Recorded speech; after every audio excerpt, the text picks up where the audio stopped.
Ce matin, dans la capitale congolaise, plusieurs ambassades ont été incendiées, dont celle de la France et des États-Unis.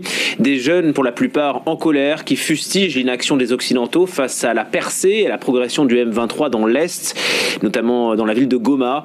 On retrouve d'abord Aurélie Bazara-Kibangula à Kinshasa. Des centaines de personnes se sont rassemblées dans plusieurs quartiers de Kinshasa, des manifestations qui ont ciblé les ambassades de France, des États-Unis ou encore du Kenya et de la Belgique. Plusieurs incendies ont été signalés et maîtrisés. Le bâtiment de l'ambassade du Rwanda a lui aussi été saccagé. Des magasins ont été pillés.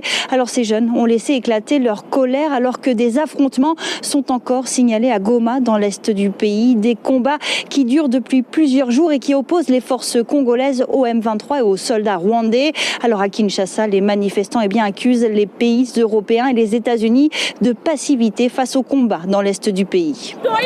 Nous sommes venus ici devant l'ambassade du Rwanda parce qu'ils ont pris notre territoire. C'est pourquoi nous sommes déterminés pour en finir. Le dernier match est aujourd'hui. Et pourquoi nous sommes tous là.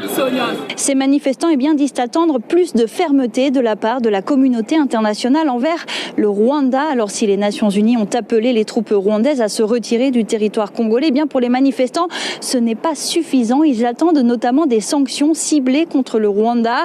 Des demandes de sanctions qui ont été faites par la ministre congolaise des Affaires étrangères devant le Conseil de sécurité des Nations Unies qui s'était réuni dimanche en urgence. Alors à Kinshasa, le porte-parole du gouvernement Patrick Mouyaya, qui s'est exprimé à la télévision nationale, a salué, je cite, la mobilisation spontanée et légitime des Congolais, mais a condamné les actes de vandalisme et de violence. Le gouvernement a lancé un appel au calme.